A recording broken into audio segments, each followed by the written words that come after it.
어버이주일 되면 3대 걱정이 생긴다고 그래요. 꽃은 뭘 준비하지? 생화, 카네이션 다발, 이미테이션.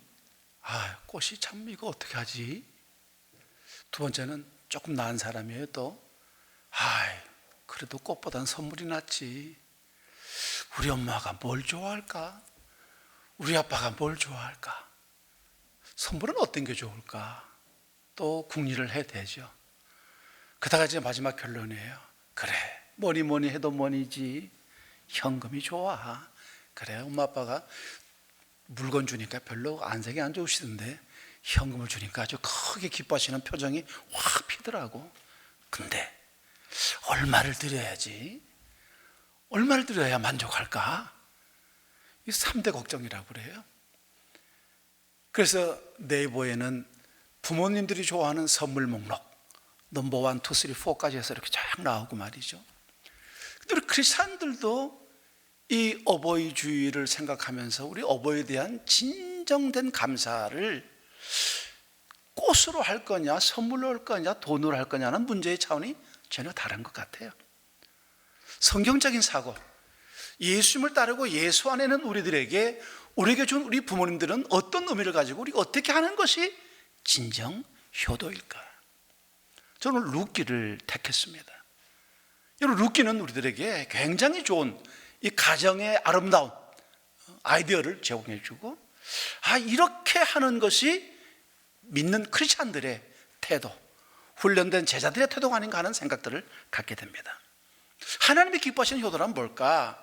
여러분, 저는 먼저 룻기 1장부터 보려고 그래요. 여러분, 룻기 1장 15절, 16절, 17절, 18절 말씀을 교독을 하겠어요. 15절부터 18절까지 말씀을 제가 읽고 여러분 읽습니다. 나오미가 또 이르되, 보라, 내 동서는 그의 백성과 그의 신들에게로 돌아가나니 너도 너의 동서를 따라 돌아가라 하니,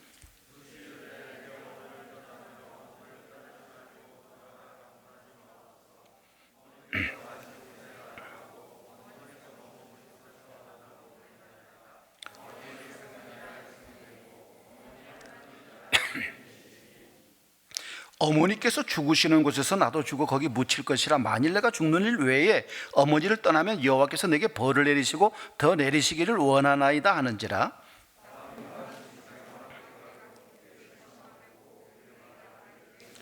아멘. 시어머니 나오미는 두 며느리를 진심으로 사랑했어요. 거의 10년 동안 함께 사는 것으로 우리가 추정을 할 수가 있습니다. 서로 잘 이해하고 소통이 잘 되었던 것 같아요.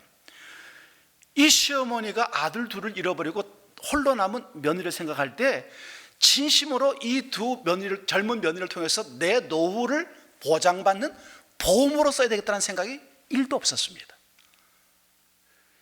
이 슬프고 아프고 고독하고 외로운 삶을 사는 이 며느리들에게 어떻게 하면 인생에 진짜 행복을 줄 수 있을까? 시어머니의 발상은 뭔가?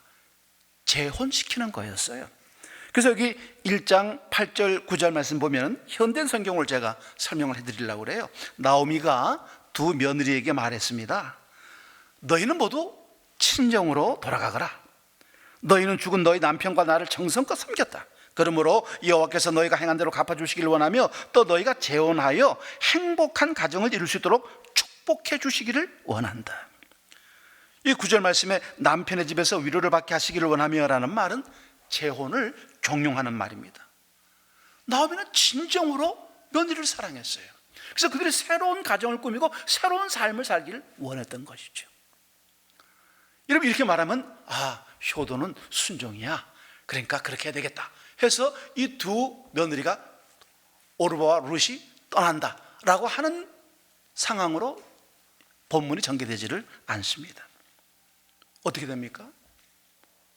단호하게 룻은 거부합니다.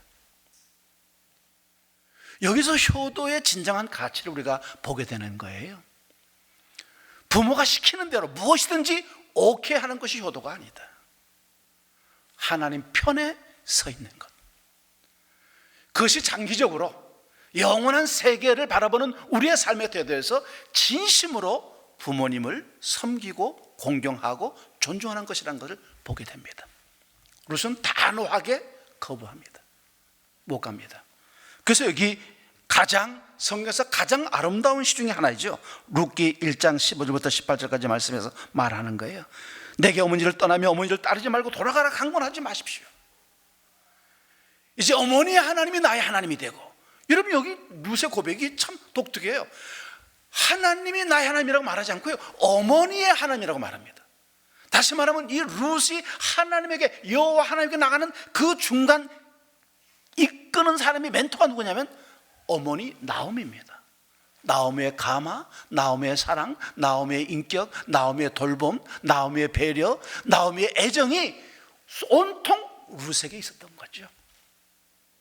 그리고 그는 기꺼이 모압 종교, 언어, 문화, 익숙한 모든 것들을 다 포기하고 전혀 다른 새로운 종교, 새로운 문화, 새로운 언어, 새로운 세상 속으로 도전을 나서는 거예요. 여러분, 효도는 무조건 부모에게 오케이 하는 게 아닙니다. 하나님의 물주기를 따라, 하나님이 흔드시는 깃발을 따라 하나님의 말씀을 쫓아나가는 것, 그것이 진정한 효도라는 거예요. 진짜 효도는 예수 안에서 가능한 것이고, 정말 복된 효도야말로 하나님의 은혜 안에서 가능한 것이라는 것을 말씀해 주고 있습니다. 여러분, 부모님을 사랑하면 예수 안에서, 하나님의 은혜 안에서 그분들을 존중하고 사랑하고 순종하는 여러분들이 되시기를 바라겠습니다. 두 번째 효도는 뭐냐? 삶에 대한 적극적인 태도를 가지는 거예요. 여러분, 오늘 우리가 부모에게 무슨 선물을 사드릴까라고 하는 것도 참 중요한 것 중에 하나예요. 그러나 정말 중요한 것은 365일에 하루 한 날을 위한 삶이 아니라 매일의 삶 속에서 우리의 자식들이 당당하고 떳떳하고 힘찬 삶을 살기를 원한다는 사실이죠. 여러분, 2장 2절 말씀을 같이 보겠습니다. 2장 2절 말씀 같이 읽습니다. 모압 여인 룻이 나오미에게 이르되 원하건대 내가 밭으로 가서 내가 누구에게 은혜를 입으며 그를 따라서 이삭을 죽겠나이다 하니 나오미가 그에게 이르되 내 따라 갈지어다 하매. 고상한 척하고 상처받은 사람 척인 거 하고 아픈 척하면서 집구석에 누워서 아무런 일도 안 하고 그냥 시어머니가 자신의 문제를 해결해 주겠지, 이 늙은 여인이 자기의 고향에 왔으니 자기 고향의 인척 친척들에게 먹을 것과 일용할 것들을 공급받겠지 하는 그런 기대감을 전혀 갖지 않았어요. 룻은 노동의 고상함, 노동의 소중함, 자기 삶을 사랑할 줄 아는 여자였습니다. 우리 부모가 우리에게 원하는 것이 뭡니까? 멋진 선물이 아니에요. 내가 살아갈 삶의 힘찬 모습을 바라보길 원한다는 거예요. 무슨 독립적이고 당당했고 대담했어요. 전혀 와본 적이 없는 그 작은 그 당시 한 3,000명 정도 사는 베들레헴 작은 마을이었습니다. 언어도 종교도 문화도 관습도 다 자기하고는 관계가 없는 곳이었어요. 여러분, 무서워하거나 고립되어 있거나 탐색하지 않았어요. 어머니, 제가 나가서 수입을 얻어오겠습니다. 우리 모두가 같이 먹고 살아야죠. 적극적인 삶의 태도를 갖는 거예요. 어떤 남편이란 과부의 해안 가진 게 아니에요. 이 운명의 내 팔자야 라고 하는 탄식의 한숨을 내는 사람도 아니었습니다. 자신에게 지금 주어진 상황에서 최선을 다하는 거예요. 열심을 다해내는 겁니다. 정말 의욕을 가지고 사는 거죠. 삶을 사랑하는 거예요. 자기에게 주어진 그것이 바로 빛나지 않고 반짝반짝되지 않는 참 우울하고 침울한 상태라고 해도 그걸 사랑할 줄 알고 그래서 받아내는 거예요. 부모를 기쁘게 하는 효도는 자기에게 주어진 상황에 최선을 다하는 것, 그것이 우리들의 부모를 마음 기쁘게 하는 것이고 안심시키는 것이에요. 선물이나 용돈 액수에 신경 쓰지 말고 열심히 살 궁리하는 것. 어떻게 하든지 나에게 주어진 이 삶에 내 인생 내가 주님에게 의뢰해서 내 삶 개척하겠다, 도전해 나가겠다, 새로운 미래를 향해서 아버지의 섭리를 따라 나가는 삶을 살겠다라고 하는 포부를 드러내고 행동하는 것, 그것이 진짜 효도입니다. 또 하나의 효도는 뭡니까? 삶의 지혜를 잘 배워나가는 거예요. 여러분, 우리 2장 20절에서 21절 22절 말씀을 같이 읽읍시다. 룻기 2장 20절에서 22절까지인데 같이 했습니다. 나오미가 자기 며느리에게 이르되 그가 여호와로부터 복받기를 원하노라. 그가 살아있는 자와 죽은 자에게 은혜 베풀기를 그치지 아니하도다 하고, 나오미가 또 그에게 이르되 그 사람은 우리가 가까우니 우리 기업을 물을 자 중에 하나이니라 하니라. 모압 여인 룻이 이르되 그가 내게 또 이르기를 내 추수를 다 마치기까지 너는 내 소년들에게 가까이 있으라 하더이다 하니, 나오미는 며느리 룻에게 이르되 내 딸아, 너는 그런 소녀들과 함께 나가고 다른 밭에서 사람을 만나지 않는 것이 좋으니라 하는지라. 아멘. 나오미가 물어봤어요. 어디서 일했니? 예, 보아스 집에서 일했습니다. 보아스는 우리 집안, 엘리멜렉 우리 집안을 복구시킬 수 있는 사람, 대리 속죄자야. 아주 가까운 친척이다. 다른 데 가지 말고 여기서 일해라. 이게 무슨 뜻일까요?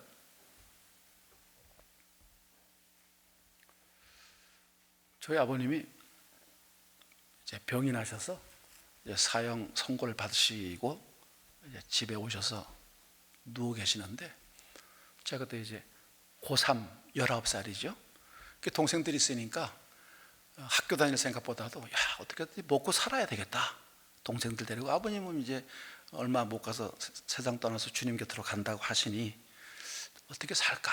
궁리를 하고 이제 학교도 잘 안 가고 왔다 갔다 뭘 해보려고 왔다 갔다 하고 말이죠. 뭘 한다고 이렇게 머리 빡빡 깎은 학생애가 이렇게 하니까 우리 아버님 병상에 누워서 말이에요. 저를 보고, 태호야, 뭘 하려고 그러냐? 예, 제가 한번 문방구를 한번 해보려고 합니다. 제가 한번, 아버님이 평생 옷장사를 하셨으니까 내가 옷장사를 한번 해볼까요?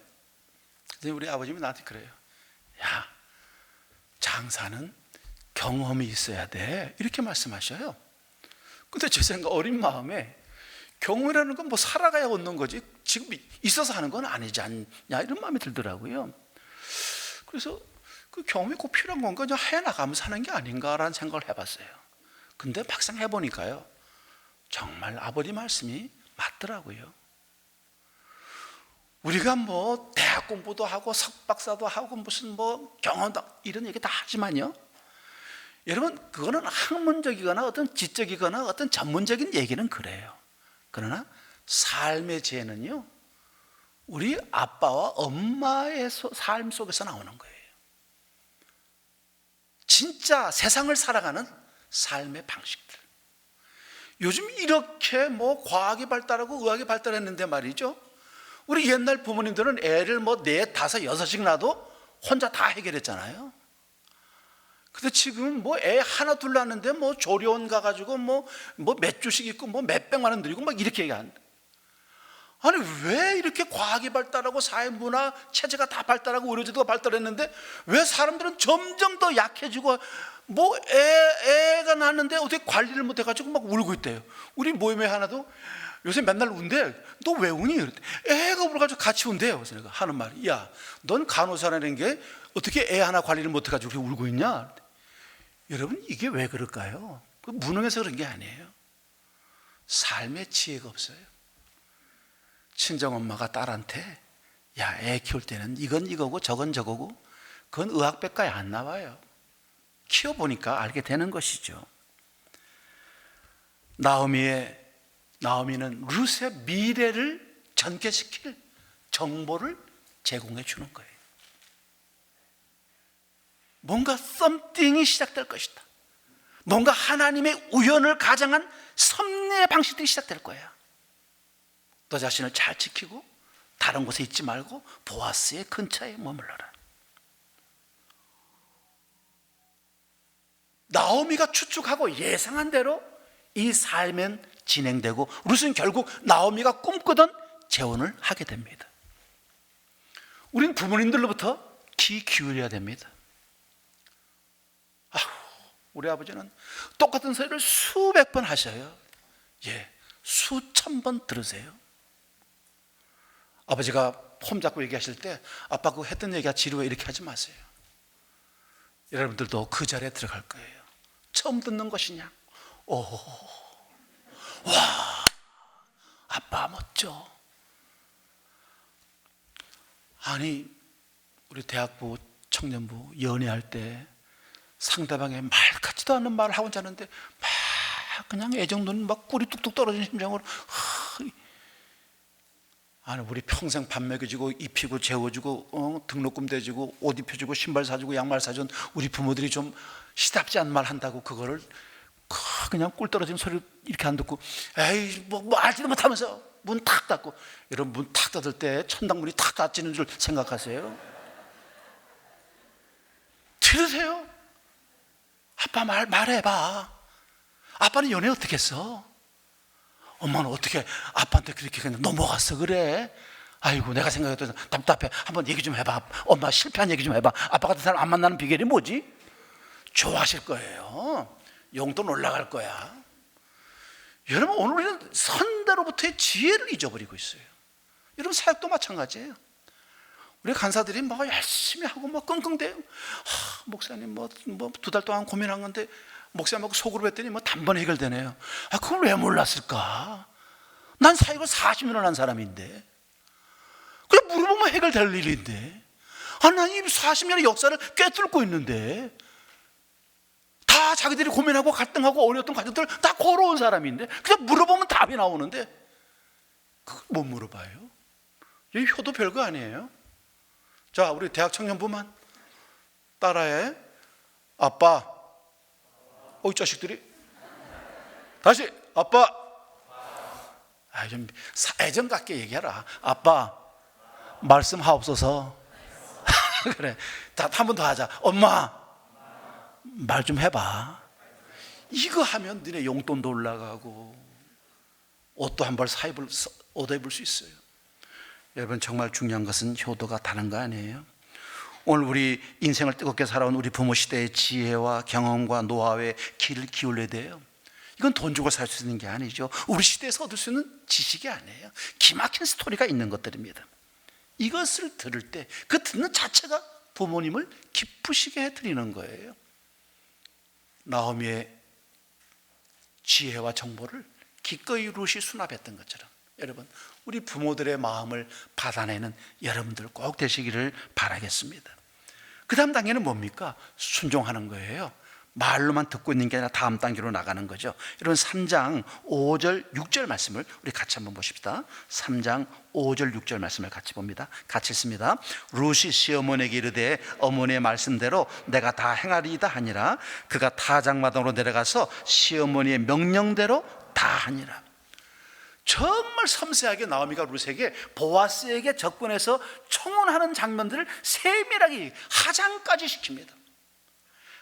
아주 세밀하게 이 코치를 하는 거예요. 멘토링을 한 거죠. 그런데 문제는 뭐냐? 룻이요 거절하지 않습니다. 그 남자는 내 취향이 아니에요. 나이가 너무 많아요. 못생겼어요. 이런 등등의 자기 의사가 아니라요 있는 그대로를 받아들이는 겁니다. 특히 여러분 3장 18절 말씀 보면 이에 시어머니가 이르되 내 딸아 이 사건이 어떻게 될지 알기까지 앉아있으라. 그 사람이 오늘 이 일을 성취하기 전에는 쉬지 아니하리라 하니라는 말씀을 통해서 룻이 해야 될 행동 양식을 그대로 다 전수를 해주는 거예요. 그런데 이것을 그대로 순종을 합니다. 하나님의 역사는 순종할 때 일어납니다. 오늘 주님께서 나오미의 입을 통해서 주님의 말씀을 전하고 있다고 저는 믿습니다. 여러분 룻기는 성경에서 유일하게 하나님이 한 번도 말씀하지 않은 2권 중에 한 권 책입니다. 하나님이 말씀하지 않아요. 창세기부터 요한계시록까지 끊임없이 주님께서 말씀하시는데 에스더서와 룻기는 하나님이 침묵하고 있습니다. 하나님이 침묵하고 있다는 이 말씀은 하나님이 역사하거나 하나님이 이 온 세상을 섭리로 이끄시거나 아니면 보존하고 있다는 것을 거부하는 게 아니에요. 단지 말씀하지 않을 뿐이지. 바로 시어머니 나오미를 통해서 일하고 있고 택한 자기의 사람 보아스를 통해서 일하고 있다는 것을 우리는 알고 있습니다. 우리 아버지가 사랑하는 내 어머니가 하나님이 나에게 줄 말씀을 그분들을 통해서 주고 있다고 생각해 보세요. 얼마나 이게 은혜고 얼마나 감동입니까? 믿고 따랐을 때, 부모님의 말씀을 믿고 따랐을 때, 비록 그 결정이 손해가 되는 일이고 낭비가 되는 일이라고 할지라도 살아계신 우리 하나님께서는 그 소비와 낭비와 헛된 결정조차도 아름답고 풍성하고 넘치는 것으로 채워줄 줄로 믿습니다. 우리들의 부모들, 우리들의 영적인 멘토들, 우리들의 소그룹 리더들이 비록 어리석은 결정을 한다고 할지라도 주님께서는 합력하여 선을 이루시는 아름다운 일들을 계속 맺을 줄로 믿습니다. 왜? 믿음으로 아멘하고 믿음으로 순종하고 믿음으로 행동하는 사람에게는 결코 하나님이 손해보게 하시지 않는다는 거예요. 나오미의 그 간절한 소망, 재혼하기를 원한다, 가정을 꾸며야 된다, 남편이 있어야 된다는 이 간절한 소망들에 대한 응답을 삶 전체로 룻은 하고 있는 거예요. 여러분, 부모님에게 순종하고 행동할 수 있는 여러분들이 되시기를 바라겠습니다. 믿음으로 반응하고 행동으로 복종을 통해서 하나님을 기쁘시게 하는 것처럼 우리의 아빠와 엄마를 기쁘게 하는 여러분들 다 되기를 바라겠어요. 마지막 다섯 번째는 뭐냐? 4장 13절이에요. 여러분이 4장 13절 말씀을 같이 읽습니다. 4장 13절입니다. 이에 보아스가 룻을 맞이하여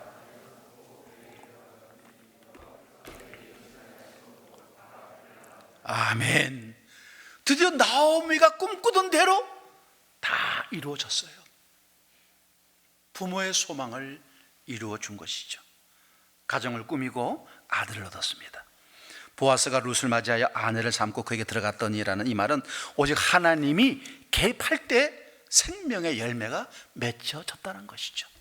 하나님이 그 태를 열어서,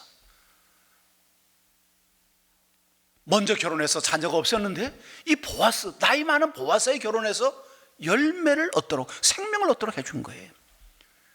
엘리멜렉 가정은 다 죽었습니다. 남자는 한 명도 없었어요. 이 죽음에서 새로운 생명이 여러 말미암아 탄생한 거예요. 여호와께서 그로 잉태케 하셨다. 여호와께서 그로 아이를 가지게 했다는 것이에요. 우리 세계에 아들이 태어난 것은 바로 하나님의 축복이었습니다. 자녀가 하나님의 선물이라는 사실은 우리가 부모에게 효도하는 방식 가운데 하나라는 사실이죠. 부모의 뜻을 이루고 하나님의 그 큰 은혜 안에서 그 방향을 향해 나갈 때 하나님께서 개입하셔서 은혜의 축복, 축복의 은혜를 더하실 줄로 믿어요. 자, 여러분, 이렇게 됐을 때 이 룻이 이런 모습으로 나오미에게 효도의 태도를 보이고 존중과 사랑과 섬김의 태도를 보였을 때 우리 하나님께서 나오미를 어떻게 만드셨습니까? 나오미에게는요, 말할 수 없는 축복을 주셨어요. 여러분, 그 첫 번째가 뭐냐? 여러분 14절 15절 말씀이에요. 4장 14절 15절 말씀. 4장 14절 15절 말씀 같이 읽습니다. 여인들이 나오미에게 이르되 찬송할지로다 여호와께서 오늘 내게 기업 물을 자가 없게 하지 아니하셨도다. 이 아이의 이름이 이스라엘 중에 유명하게 되기를 원하노라. 이는 내 생명의 회복자이며 내 노년의 복량자라. 곧 너를 사랑하며 7 아들보다 귀한 내 며느리가 낳은 자로다 하니라. 14절 15절 말씀 보니까 나오미가 받는 복이 말로 할 수 없어요. 분명히 스토리는 룻의 스토리인데요, 받는 복을 설명하는 건 나오미가 다 받아내는 것이죠. 여러분 14절 15절 말씀이 얼마나 기가 막힙니까? 손자의 출현이 죽음 같은 삶을 살던 이 나오미에게 생명을 준 거예요. 공하고 빈 털터로 돌아왔다고 자기 이름을 이제는 말하라고 불러달라고 했던 이 나오미의 삶이 충만으로 바뀐 것이죠. 14절 15절 말씀에 그 이름이 이스라엘에서 찬양받기를 원합니다. 그는 당신의 생명을 회복시키는 자가 될 것이며 당신의 노후를 보살피는 자가 될 것이며 나오미의 노년의 삶을 가장 행복하게 만들어줄 손자가 나왔다는 거예요. 이게 얼마나 큰 축복입니까? 효도했더니 우리 부모가 이런 축복을 받는 거예요. 여러분, 저도 손녀 낳았다고 연락을 받고 병원을 갔는데요, 정말 새 세상 같아요. 아니 이북 피난민 자식이 이남에 내려와서 3대의 가족을 이뤘다. 이 아이가 장차 커서 어떻게 뭐 훌륭한 인물이 되고 나라와 민족을 위해서 인류를 위해서 어떤 일, 그게 아니라 그냥 생명이 나왔다는 것 자체가요, 얼마나 큰 감동이고 은혜고 복인지 참 표현할 수 없는 은혜가 막 쓰나미처럼 내 안에 넘치더라고요. 나오미가 그걸 맛본 겁니다. 여러분이 효도하고 여러분이 존중하고 부모를 사랑하기만 하면 우리 부모들이 이런 축복을 누리게 되는 거예요. 또 주님은 이 나오미에게 어떤 축복을 주죠? 16절 말씀 보면요, 16절에 나오미가 아기를 받아 품에 품고 그의 양육자가 되니, 아기를 취했다는 거예요. 나오미가 아들을 낳는 룻이 아들을 낳는데 이 이름이 오벳이라고 그래요. 오벳이란 말은 종이다, 뭐 섬긴다, 뭐 베푼다, 봉사한다 이런 뜻이거든요. 오벳을 품에 나오미가 안았어요. 그래서 그 양육을 나오미가 하게 되는 거예요. 근데 여러분 보세요, 이 오벳이 어떤 사람입니까?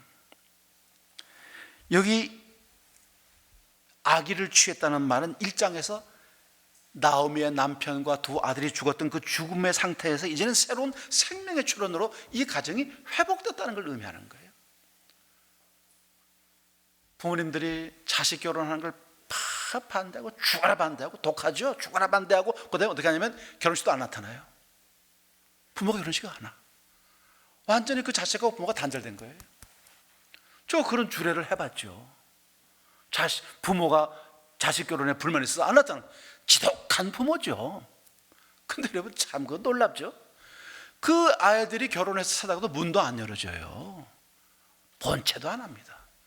근데 그거 오래 못 가요. 애 낳아가지고 애 들고 가면요 문 다 열어줍니다. 여러분 저희 뭐 어디라고 말하면 또 눈치챌 것 같아서 말이에요. 경상도 어디 우리 모임 아인데 얘는 아버지하고 몸상까지 한 거예요. 자기 좋아하는 이 여자를 아빠가 와서 무시하고 막 멸시하니까요, 이놈이 막 분노해가지고 아버지하고 몸상까지 하고요, 뭐 난리도 아니었어요. 그 여자를 데리고 집에 갔더니 집에서는 뭐 문 열어주긴 그냥 뭐 정말 전쟁 상태.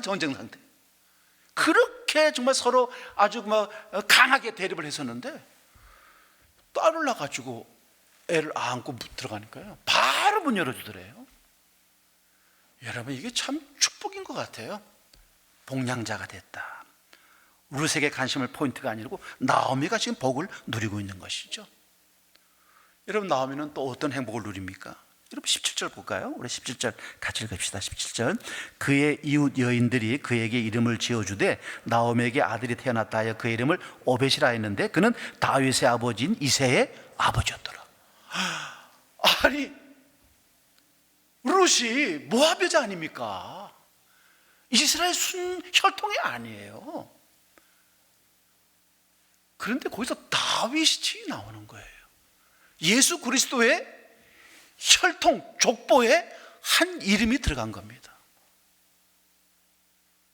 여러분이 나오미의 이 리더십, 이 멘토링이 구속의 은혜를 우리에게 보여주는 것이죠. 구속사가 달라지는 거예요. 더 놀라운 것은 뭡니까?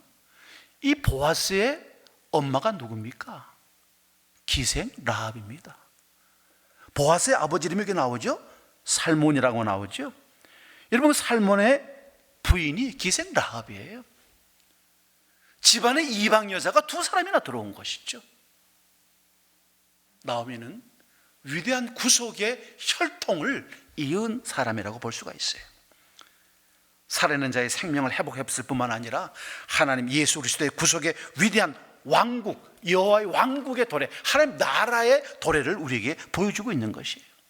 결국 18절부터 22절까지 결론이 뭐냐? 이제 새로운 세계가 시작되고 있다는 것을 우리에게 의미해주고 있는 말씀입니다. 효도했더니 효도를 받는 이 부모조차 이런 큰 축복을 누리는 거예요. 우리가 진실로 사랑하는 우리 부모님들,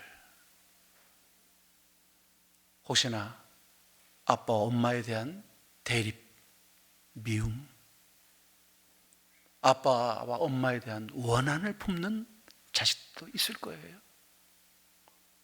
그러나 주님께서 말씀하십니다. 내가 십자가에서 죽을 때 내 죄를 위한 죽음이었지만 너의 그 원한과 아픔과 슬픔과 대립과 고통도 해결해 주시기 위해서 주님께서 십자가에서 죽으셨어요. 어쨌든 우리 부모들이 우리를 낳아주고 우리를 위해서 평생을 희생하고 수고하고 우리 때문에 고통과 고난의 밤들을 지내신 분들이에요. 우리 때문에 기뻐하기도 하시지만 슬프고 눈물 흘리는 일도 참 많았을 거예요.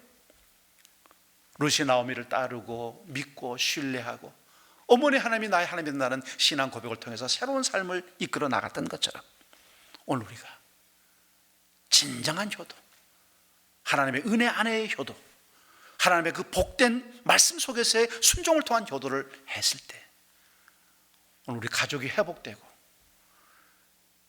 그 행복과 그 축복이 무엇인지를 맛보게 되는 가정이 될 줄로 믿습니다. 복은 주님이 주시는 거예요. 루께서 주님은 한 번도 말씀하지 않고 침묵하셨지만 루카 나오미가 누렸던 모든 은혜의 축복은 온전히 주님께서 허락해 주시고 인도하시고 채워주셨던 것입니다. 가난하고 헐벗었던 이방 여자, 의지할 것도 없고 세상에 기댈 것도 없는 이방 여자가 말씀을 따라 믿음으로 살고 행동했을 때 하나님은 큰 은혜로 도와줬어요. 지난 날들은 먹구름과 폭풍우가 가득한 인생이었지만 믿음 안에서 믿음으로 살고자 하는 이 모녀의 삶, 이 고부의 삶은 새로운 행복, 새로운 축복으로 그들을 이끌고 있었다는 것이죠. 태양이 그들에게 찬란하게 비추고 있었어요. 노년의 복량자요, 생명의 회복자로서의 삶을 나오미는 맛봤습니다. 사랑하는 우리 가족 여러분, 진짜 효도는 돈도 선물도 카네이션도 아닙니다. 우리가 우리 부모님들을 어떻게 사랑하고 어떻게 그분들을 따르고 존중하고 그분들의 마음을 얻는 것, 그게 진짜 사랑이고 진짜 효도고 진짜 섬김입니다. 믿음으로 살아내는 것, 부모님에게 배우고 상속한 그 믿음대로 살아내는 것이 효도의 최고 방식이에요. 그럴 때 우린 주님을 보게 될 것이고 우리를 복되게 하시고 풍성케 하시는 그 주님의 은혜를 맛보게 될 겁니다. 여러분, 나도 이렇게 섬기고 싶다, 루처럼 나도 이렇게 섬기고 싶다, 이런 마음이 가득해지는 오늘 하루가 되시기를 주님의 이름으로 바라겠습니다. 하나님 아버지, 우리에게 부모님 주신 것을 감사하고 우리를 양육하고 돌보고 우리를 위해서 기도하고 사랑하고 우리의 연약과 부족함과 나태함 때문에 끝까지 견디고 우리를 참고 기다려주셨던 그 부모님들 다시 한번 생각해 하여 주시옵소서. 주께서 십자가에 달려주셨을 때 내 죄를 사해 주었다는 말씀처럼 주여 우리 부모들의 모든 관계를 회복하여 주시고 모든 아픔과 슬픔과 원한과 원망조차도 깨끗이 사라지게 해주시고 주님, 먹구름과 폭풍의 세월이 아니라 따뜻한 햇살 비치는 봄날처럼 우리 가정에 빛을 비추어 주시옵소서. 이렇게 섬기고 싶습니다. 룻의 마음을 갖는 오늘이 되게 하시고 우리의 앞의 인생이 되게 하시옵소서. 예수 그리스도의 이름으로 기도하옵나이다. 아멘.